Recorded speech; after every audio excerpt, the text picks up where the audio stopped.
दोस्तों, आज की इस कहानी का शीर्षक है पति पत्नी के बीच होने वाला था तलाक। संयुक्त परिवार के एक पति पत्नी में काफी बड़ा झगड़ा हुआ।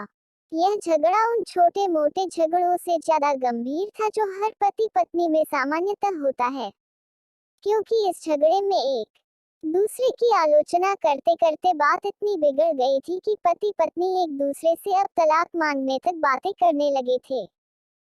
संयुक्त परिवार के बाकी के सभी लोग बहुत परेशान हो गए और वह सब किसी तरह इन दोनों को समझाकर इस झगड़े का अंत करना चाहते थे। जब सभी के प्रयास काम नहीं आए तो वे लोग पति पत्नी के इस जोड़े को घर के सबसे बुजुर्ग सदस्य यानी दादाजी के पास लेकर गए। जब दोनों पति पत्नी दादाजी के कमरे में प्रवेश किए तो दादाजी ने उन दोनों को बैठने के लिए कहा और फिर पूछा कि बताओ तुम्हारी समस्या क्या है। दोनों पति पत्नी एक साथ बोल पड़े और एक दूसरे पर आलोचनाओं की झड़ी लगा दी।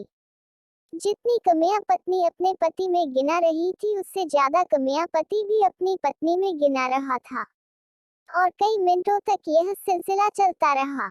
दादाजी ने भी इन दोनों को नहीं रोका और इनको अपना अपना गुस्सा एक दूसरे पर उतारने दिया। आखिर में जब दोनों एक दूसरे की बुराइयां करके थक गए और शांत हो गए तब दादाजी ने उन दोनों से कहा, अब दोनों एक दूसरे की कुछ अच्छाइयां बताओ। जब अच्छाई बताने का समय आया तब दोनों ही पति और पत्नी एकदम से चुप हो गए। शायद गुस्से में उन्हें कुछ याद नहीं आ रहा था या फिर गुस्से की वजह से ही वह एक दूसरे की अच्छाइयां बताना नहीं चाहते थे। दादाजी ने यह बात भी महसूस कर ली।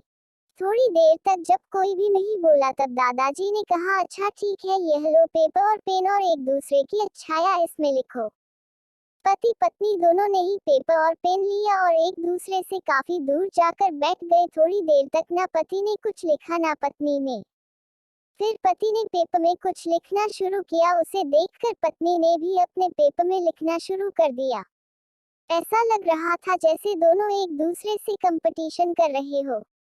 काफी समय तक दोनों ने पेपर में लिखा और जब पेपर लिखावट से भर गया तब दोनों ही अपना अपना पेपर लेकर दादाजी के पास उन्हें देने के लिए गए। दादाजी ने उन दोनों के ही पेपर लेने से मना कर दिया और कहा कि अपने अपने पेपर एक दूसरे को दे दो और अब एक दूसरे के पेपर पढ़ो।